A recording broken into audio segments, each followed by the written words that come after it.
बुलेटिनमध्ये आपण बघणार आहोत पेपरच्या बातम्या। आपल्या सगळ्यांना सवय असते ती सकाळी सकाळी आपल्या आजूबाजूला नेमकं काय घडते आणि पेपरमध्ये काय आलेलं आहे ते वाचण्याची, पण आजकालच्या धकाधकीच्या जीवनात ते शक्य होत नाही आणि त्यामुळेच लोकशाही मराठी घेऊन आला आहे पेपरच्या बातम्या। चला तर मग बघूयात आजच्या जे आघाडीचे वर्तमानपत्र आहेत त्यांच्या हेडलाईन्स नेमक्या काय आहेत। सगळ्यात आधी लोकसत्ताची हेडलाईन आपण बघणार आहोत। अजित वाणी पुन्हा सैरा वैरा, निधी वाटप, मुलींच्या जन्मदरावरून वादग्रस्त विधान, अशी ही हेडलाईन आहे। उपमुख्यमंत्री अजित पवार पुन्हा एकदा वादात अडकले। बुधवारी इंदापूरमध्ये निवडणूक प्रचारादरम्यान त्यांनी अनेक वादग्रस्त विधानं केली। आपल्याला मत दिलं नाही तर निधी वाटपामध्ये हात आखडले, इथपासून ते मुलींचा जन्मदर घटला तर द्रौपदी सारखी स्थिती होईल, अशी वक्तव्य उपमुख्यमंत्र्यांनी केली। आपली जीप सैल सुटल्याचं लक्षात येताच लगेच त्यांनी सारवासारव केली असली तरी विरोधकांनी यावरून टीकेची झोड उठवली आहे। बारामती लोकसभा मतदारसंघातील इंदापूर तालुक्यामध्ये पवारांनी व्यापारी, डॉक्टर आणि वकील यांचे स्वतंत्र मेळावे घेतले। त्यामध्ये भाषण करताना त्यांनी अनेक वादग्रस्त विधानं केली। व्यापाऱ्यांच्या मेळाव्यात ते म्हणाले, आम्ही केलेल्या कामाचा तुम्हाला फायदा होईल, पण जेव्हा तुम्हाला फायदा होईल तेव्हा तो कोणामुळे झाला हे विसरू नका।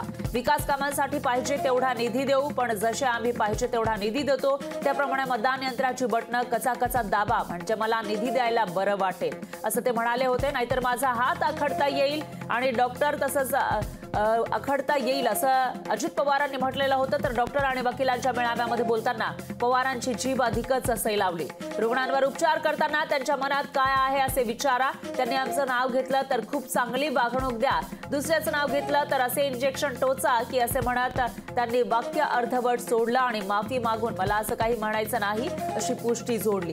डॉक्टरांनी काही जाचक सरकारी अटी शिथिल करण्याची मागणी केली होती, त्याचा संदर्भ घेऊन पवार म्हणाले की काही ठिकाणी सोनोग्राफी सेंटरला त्रास दिला जात असेल, परंतु बीडच्या घटना आणि मुलींचा जन्मदर 1000 मुलींमागे 790 पर्यंत घसरल्याचं पाहता यापुढे द्रौपदीप्रमाणे विचार करावा लागेल की काय असा प्रश्न पडतो। परंतु हा गमतीचा भाग झाला, मला कोणाचा अपमान करायचा नाही असं पवार म्हणाले। तर अजित पवारांनी जी वक्तव्य केलेली होती ती नेमकी काय होती, कशा पद्धतीने अजित पवारांनी हे वादग्रस्त विधानं केली त्याचा ब्यौरा या बातमीतून आपल्याला बघायला मिळतोय।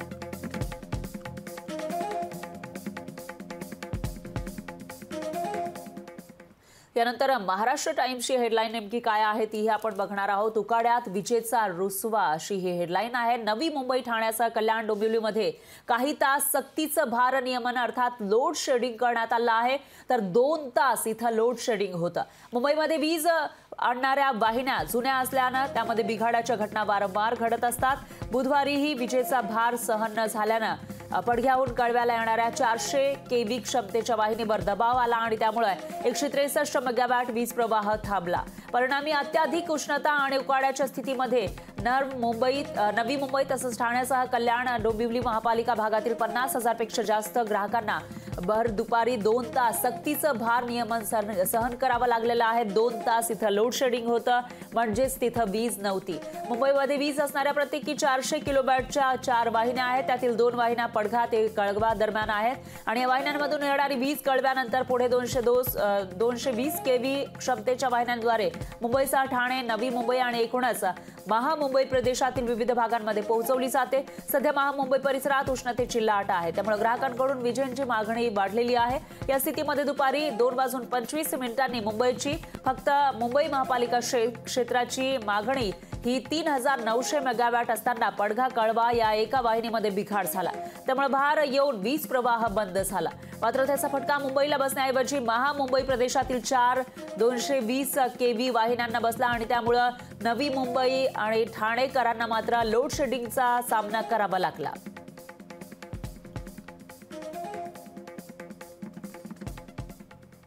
यानंतर सामनाची हेडलाईन नेमकी काय आहे तेही आपण बघणार आहोत। ठाकरे गटाच्या शिवसेनेचं मुखपत्र सामनामध्ये महायुती 7 जागांवरून 3 तिघाडा काम बिघाडा, अशी ही हेडलाईन आहे। राज्यामध्ये लोकसभा निवडणुकीचा फीवर सुरू आहे, उमेदवारी अर्ज भरले जात आहेत, प्रचाराची रणधुमाळी उठलेली आहे। 19 एप्रिलला पहिल्या टप्प्यातील मतदानही होईल, परंतु महायुतीच्या 8 जागांवरून अजूनही 3 तिघाडा काम बिघाडा सुरू आहे। या जागांवर महाविकास आघाडीच्या उमेदवारासमोर महायुतीला तगडा उमेदवार सापडलेला नाही, त्यातच महायुतीमधील भाजप मिंदे गट आणि अजित पवार गट या 3 पक्षांमध्ये अनेक जागांवरून झुंपली आहे। तो गुंता सोडवताना भाजपसारखी महाशक्ती ही थकल्याचं चित्र आहे। दक्षिण मुंबईची जागा ही केवळ मूळ शिवसेनेचीच असल्यानं मिंदे गट त्यावरील दाबा सोडण्यास तयार नाही। दुसरीकडे भाजपनं या जागेवरून लढण्याची तयारी केली आहे। तर विधानसभा अध्यक्ष राहुल नार्वेकर आणि मंगलप्रभात लोढा यापैकी एकाला तिकीट द्यावं असं भाजपमध्ये चर्चा आहे। उत्तर पश्चिम लोकसभा मतदारसंघातून शिवसेनेनं अमोल कीर्तीकर यांना रिंगणात उतरवलंय। त्यांच्यासमोर महायुतीला उमेदवारच सापडलेला नाही। नाशिक लोकसभा मतदारसंघात विद्यमान खासदार हेमंत गोडसे पुन्हा इच्छुक आहेत। दुसरीकडे अजित पवार गटही तिथून छगन भुजबळ यांना उतरवण्यासाठी उतावीळ आहे। या दोघांच्या भांडणात स्थानिक भाजप पदाधिकाऱ्यांनीही नाशिकची जागा भाजपला मिळावी यासाठी दबाव बनवलाय। त्यामुळे महायुतीचा नाशिक मधला उमेदवार ठरलेला नाहीये। या लोकसभा मतदारसंघावर भाजपनं दावा केलाय आणि शिवसेना सुद्धा जागा सोडायला तयार नाही। तर शिवसेनेकडून रवींद्र फाटक, नरेश मस्के इच्छुक आहेत आणि भाजपकडून संजीव नाईक यांच्या नावाची चर्चा आहे। त्यामुळे हा पेच कधी सुटणार असा प्रश्न आहे। तर छत्रपती संभाजीनगरमध्ये सुद्धा महायुतीला उमेदवार ठरवता आलेला नाही। तिथं लढाईचे कुकी यावरून भाजप आणि मिंदे गटात चर्चा सुरू आहे। लढाईचं कोणी यावरून तर मिंद्यांकडे मिळणार इथं मानच नाहीत आणि भाजपकडे लढायला अनेक जण इच्छुक आहेत, पण यांच्याकडे हक्काची मतं नाहीत। ही अवस्था झालेली आहे असा निशाणा सामनामधून साधलेला आहे। तर शिवसेना उद्धव बाळासाहेब ठाकरे पक्षाचा मुखपत्र असलेल्या सामनाची ही हेडलाईन। महायुतीमध्ये जो गोंधळ सुरू आहे त्यावर भाष्य करण्यात आलंय। यानंतर आघाडीचं वर्तमानपत्र गुजरात समाचारची हेडलाईन नेमकी काय आहे तेही आपण बघणार आहोत। गुजरात बनला भट्टी, अमरेली 44 अंशांसह सर्वात उष्ण शहर अशी ही हेडलाईन आहे। गुजरातसह देशभरामध्ये तापमानाचा पारा वाढत चाललाय, त्यामुळे लोकांच्या अडचणी वाढत आहेत। गुजरातच्या सौराष्ट्रामध्ये 2 दिवसांपूर्वी झालेल्या अवकाळी पावसानंतर तापमानात वाढ झाली आहे, त्यामुळे लोकांना आकाशातून आगीचा वर्षाव होत असल्याचा भास झाला। गुजरातच्या अमरेली हे 44 अंशांसह देशातील सर्वात उष्ण शहर ठरलंय। तर राजकोटमध्ये 43.8 अंश सेल्सिअस, सुरेंद्रनगरमध्ये 43.4, महुवामध्ये 43.4, केशोदमध्ये 42.7, जुनागडमध्ये 42.1 आणि भावनगरमध्ये 41.7 अंशांची नोंद झाली। ओडिशा, झारखंड, उत्तर प्रदेश, मध्य प्रदेश, महाराष्ट्र, आंध्र प्रदेश, तेलंगणा, पश्चिम बंगालमध्ये तापमान 41 अंशांच्या पुढे केलं। तर भारतीय हवामान खात्यानं 18 ते 20 एप्रिल दरम्यान ओडिशामध्ये तीव्र उष्णतेचा इशारा दिलाय। हा इशारा लक्षात घेऊन ओडिशा सरकारनं राज्यातील शाळा 3 दिवस बंद ठेवण्याचा निर्णय घेतलाय। ओडिशाच्या मयूरभंज जिल्ह्यातील बारीपाडा शहरामध्ये 43.6 अंश सेल्सिअस कमाल तापमानाची नोंद झालेली आहे। तर देशामध्ये कशा पद्धतीने तापमान वाढतंय, कुठे किती पारा आहे ते या बातमीतून सांगण्यात आलं आहे। आणि गुजरातचं अमरेली शहर 44 अंशांसह सर्वात उष्ण शहर बनल्याचंही सांगण्यात आलं।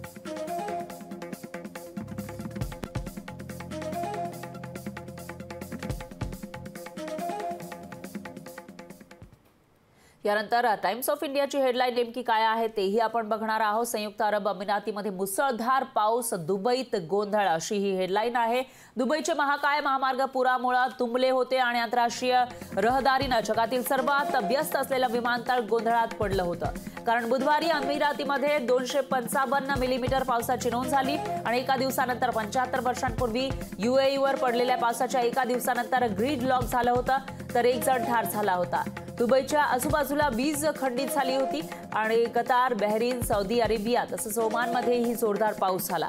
महापूर हा ढगांच्या बीजारोपणामुळे म्हणजेच क्लाउड सीडिंगमुळे झाल्याचा अंदाज वर्तवला जातोय। असं असताना तज्ञांनी सांगितलेलं आहे की हवामान बदलामुळे नियमित पावसाळी हवामान प्रणालीचा हा परिणाम आहे।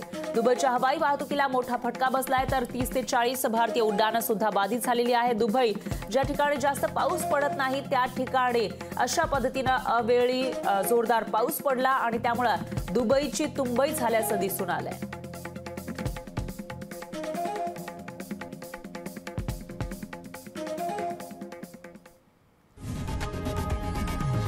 लोकशाही मराठी ऐका, पहा, जागरूक रहा।